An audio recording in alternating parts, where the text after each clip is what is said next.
Hi, my name's Tony Peralt. I am the Aquatics Director at June Norcross Webster Scout Reservation, and summer is just around the corner. So this video is designed to replace the thing that you used to have to sit through on Sunday morning or Sunday afternoons before going to do your swim checks and stuff like that. This way you can watch it online before coming to camp, which will save a whole lot of time and make things move a lot smoother for us. In this presentation, I am going to talk about our open swims. I am going to talk about our merit badge blocks and other activities. And finally, I'm going to talk about our swimming levels and the requirements for swimming classification. So I'm going to just flick into a PowerPoint here for a second. Oops, wrong button. This is what I always do. Go back to the Zoom. And I'm going to share our PowerPoint presentation that goes along with this. Start from the beginning. Okay, so what this presentation is basically designed for, at camp, we follow the Safe Swim Defense and the Safety Afloat programs. And you will notice that the last thing on each of these programs is discipline. And that's kind of what we're talking about. And what discipline means is that everybody understands the rules and agrees to abide by them. And discipline or the rules apply to everyone. They apply to scouts, they apply to leaders, and they apply to staff as well. So every day from 3 to 5 and 7 to 8, the waterfront is open for what we call free swim and open boating. This is where scouts or leaders can come down and use all of our equipment, take full advantage of our facilities. And we're going to start by going over everything you need to know for those free swimming and free boating periods. Scouting America has one of the best water safety records of any organization in the country. And our swimming area is staffed with highly trained and certified rescue personnel. In addition, and probably most important to that success, is our use of the buddy system. You are your buddy's personal lifeguard. If your buddy is struggling in the water, it is your job to alert the rescue personnel who will jump in and assist you and your buddy. Please remember that you should always stay within 10 feet of your buddy and keep your eyes on him at all times. So in order to get into the swim area in the first place, you have to have a buddy tag. Everyone will be issued a tag, and once you've completed the swim check, then you'll get little colors on it and stuff like that. It'll include your name on the front, and then usually some information like your campsite number and your age and your troop number on the back of it.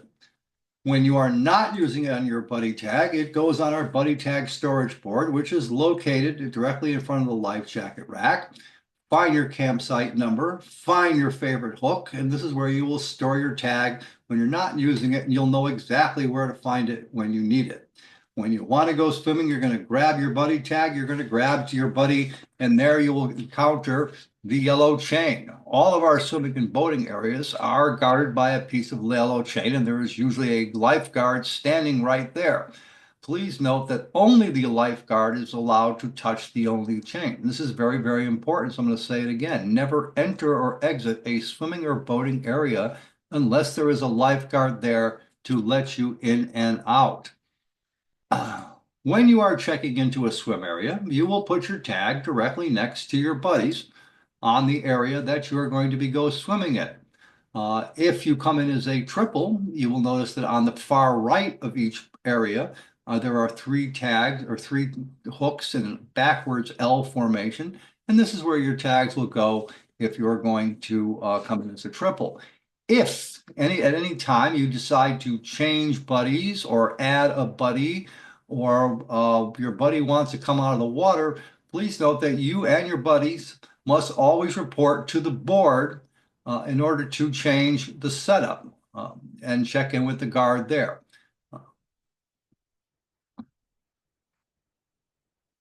This is a basic diagram of our swim area. The blue area is over your head in all spots. That's why you have to be a good swimmer to go in there. Our red area is over your head, basically where this blue line is now appearing. It's designed that way so beginning swimmers can jump into water over their head, but quickly swim to a spot and put their feet down and rest if they need to. And of course, lastly, our white area is only about a little over knee deep, which means it's safe for everyone. If you would like to do a head-first dive, the only place that is permitted is from the far side of the blue swim area. You may enter the water feet first and from any other spot, but only head-first diving is permitted along that one stretch of dock. Now, we have three water toys, which we call play structures. One is known as the free fall. In order to go on any of the play structures, you have to wear a life jacket. The free fall, which is our water slide, is open to both red and blue swimmers. Our Saturn is available only to blue swimmers, as well as our Rebound, which is also only available to blue swimmers. During free swims, we will call buddy checks on average about once every 15 to 20 minutes. When you hear this whistle, buddies, 1, 2, 3, hold them up. You are going to grab your buddy's hand or wrist. You are going to hold it high in the air. You are going to stop talking. In other words, be very, very quiet. And you are going to maintain your current location. The buddy check applies to not only people who are swimming, but also to people who are on the play structures. These lifeguards will then do a count, compare it to the main buddy board, and if everything checks out twice, we will blow the whistle 2 times and yell swim, or we will blow the whistle 3 times and yell all out. So remember, 1 whistle, buddy up, 2 whistles, return to swimming, 3 whistles, please exit the area in an orderly fashion. If you would like to go boating, again, you need a buddy, but more importantly, you need a properly fitted life jacket, which I want to skip ahead here for a second. A properly fitted life jacket means that you cannot lift the thing up over your head once it's buckled in. You should also not have like 4 feet of strap hanging off the sides. So make sure you get a life jacket that fits you properly. The guards will check you beforehand to make sure that you are all set to go. If you are a blue swimmer, you can use any of the boats that we have with a buddy. That includes kayaks, rowboats, canoes, paddle boats, paddle boards. And the only caveat being, if sailboats, you have to know how to sail in order to use a sailboat. If you are a red swimmer, you may use our rowboats or paddle boats, or you can go in a canoe if you are accompanied by a strong blue swimmer. If you are a non-swimmer or a beginner, that does not mean you cannot go in a boat. It just means that we have to make special provisions for you to go out. Okay, if you are using a single person craft, meaning either a kayak or a paddleboard, your buddy and you are obviously in separate boats, which means you're still going to check in with your buddy together. You're going to be on separate boats, but you need to stay within 30 feet of your buddy at all times. If you are on a paddleboard, please attach the paddle leash to your ankle. Unfortunately, the paddles do not float. And if you fall off the board and the paddle goes in the water, after a couple of seconds, it's going to sink to the bottom, and we won't be very happy about that. Also, please do not intentionally fall or capsize any of our watercraft. If you want to go swimming, check into the swimming area, don't go out and tip over a kayak to get wet. Please stay away from the spillway and stay out of the coves where we can't see you. And when we ring the bell and scream all boats in, please bring your equipment back to shore, tie your boats up properly, rack your canoes, rack your paddle boards, get everything out of the water. Also, make sure you put your paddles back in their proper spot inside the paddle shed. Do not remove your life jacket until you have checked out of the area, and then check out with your buddy at the gate from the guard, and you can be on your way to do something else. Of course, before you go anywhere else, please remember to take off and hang up your life jacket. Your life jacket should be placed with jackets that are the same color and the same brand as the one you are wearing. The way to properly hang up a life jacket is to take the left arm, put it over the board, and then push it back as far as you possibly can go so that there is more room for people to put life jackets on that particular pole. Otherwise, the life jackets tend to fall into the sand where they don't dry out, and there's nothing worse than a sandy, wet life jacket. Take care of our life jackets because they take care of you. All right, now we're going to talk about our merit badges and other things that we offer at the waterfront. First thing that I want to note is that in order to take any waterfront merit badge, you must be a blue swimmer. We offer rowing merit badge, we offer canoeing merit badge. Swimming merit badge is the one exception to the blue swimmer rule. You can start, if you are a red beginner or red swimmer, you may start swimming merit badge, and if you pass the blue test within a day or two, then you can transfer immediately into the swimming merit badge class and usually complete the badge by the end of the week. Life-saving merit badge. In order to take this badge, you must have already earned swimming merit badge. That's a prerequisite. Kayaking merit badge. Good first merit badge for people new to the waterfront. Small boat sailing meets at 11 o'clock or 2 o'clock, and this is the only class that tends to run a little bit over an hour long. Most of the classes end after 50 minutes. Small boat sailing runs a little bit longer, but it runs into the first 11 o'clock runs into the lunch block for just a little bit, so you still have plenty of time to get lunch. And the 2 o'clock class runs into free time, which means you still have plenty of time after the class to go and enjoy doing other things. Whitewater merit badge, you must be 13 years of age, and you must also have already earned kayaking merit badge. We do an off-site trip on Thursday, and we do that trip in kayak, so kayaking is a merit badge that you have to have, not canoeing.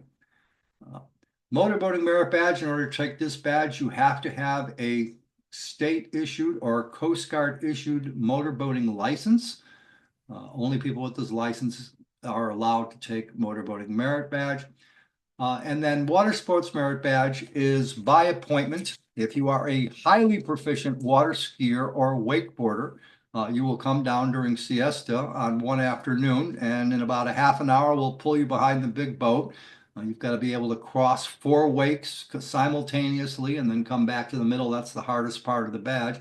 And if you're able to do all that, then you can earn water sports merit badge in basically under a half an hour. Please note, though, that we only have water skis available at camp. So if you want to do it on a wakeboard, you have to bring your own wakeboard.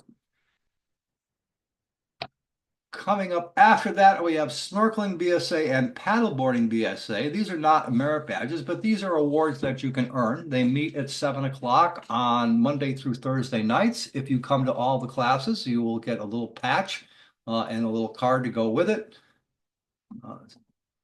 And then the mile swim / Iron Scout, which takes place on Thursday. In order to participate in these events, you have to train. You will have to swim a quarter mile in the swimming area on Monday, a quarter mile in the swimming area on Tuesday, and then a half a mile on Wednesday. And then finally, the event takes place on Thursday, where you must have a spotter, which is your buddy in a boat who is going to follow you around until you complete the swim. If you then want to go on to the Iron Scout portion, you will grab a canoe and canoe a total of 1.5 miles. After you complete that, you will drop off your canoe, grab your running shoes, and you will run a total of 2 miles. If you complete all 3 of these events, you'll be awarded with an Iron Scout patch, as well as a mile swim patch. And then finally, new this year is our personal watercraft safety course, or Safe Riders course. For full details on this, you must be first off, you have to be 16 years of age or older to take the course. You must also already possess a PWC watercraft certificate issued by a state or by the Coast Guard. For more details, please go to the GoToWebster website, click on the Scouting BSA Summer Camp tab, and down there you will find information with full details on this new program that we're all very excited about. And of course, every morning at 6:30 a.m. is our polar bear swim. If you come down 4 out of the 5 mornings, you will get a lovely J.N. Webster 2025 polar bear patch. If you come down all 5 days, you will get a certificate that allows you to purchase a neckerchief at our trading post for the Platinum Polar Bear Society. Only people with the certificates are allowed to purchase these neckerchiefs. All right, finally, we're at the spot where we're going to start talking about swim check. Now, many units would like to do, if you like to do your swim check before coming to camp, again, go to the gotowebster.org website, go to the Scouting BSA Summer Camp tab, and there you will find the form and full description of how you can do your swim tests before coming to camp. Otherwise, you can take the test when you actually get there. And that's what we're going to talk about now. If you are a really good swimmer, you will take what is called the blue or swimmer's test. To complete this test, you have to swim a total of 100 yards. So the guard will greet you at the gate. He will walk you out on the dock. You will jump head first rather into the water, come to the surface, swim to the other side, turn around, swim back, swim to the other side, turn around, swim back. So you're doing a total of 4 lengths of the dock. The first 3, you must use a strong forward stroke, meaning either the crawl stroke, the side stroke, or the breaststroke. The 4th lap must be done using a resting backstroke, which means either using the elementary backstroke or the back crawl, which is actually a racing stroke, but if you do it slowly, we'll let you slide. After you complete the 4 lengths, you will float on your back for about 10 seconds or so, or until the guard tells you to come out. If you're not quite ready for that, you can take what is called the red or beginner's test. Again, the guard will greet you at the gate. You will take you out onto the dock and you will jump into water that's just slightly over your head. You will come to the surface, level out, swim a total of 25 feet, do a sharp turn, and then swim back 25 feet. So it's a much shorter distance. And you can use any stroke you want. You can use the dog paddle. You can swim underwater the whole time. Whatever you can do, that's just fine as long as you go there and get back again without a problem. And then finally, if you don't know how to swim at all, you can come down during from 10 to 12, we have swimming lessons going on. So you can come down and we'll teach you to swim better. And hopefully you can move up a level or sometimes even 2 by the end of the week. All right. So that pretty much wraps up the presentation. If you have any questions, I can be reached at jnw.waterfront@gmail.com. You can address questions there, or you can address questions directly to directly on the there's a link on the website that you can ask questions, and I'm not sure what's appearing here. I wanted to stop the share so you could see me and I could say goodbye. So thank you for watching. Hope you and looking forward to seeing you all at camp in just a few short weeks.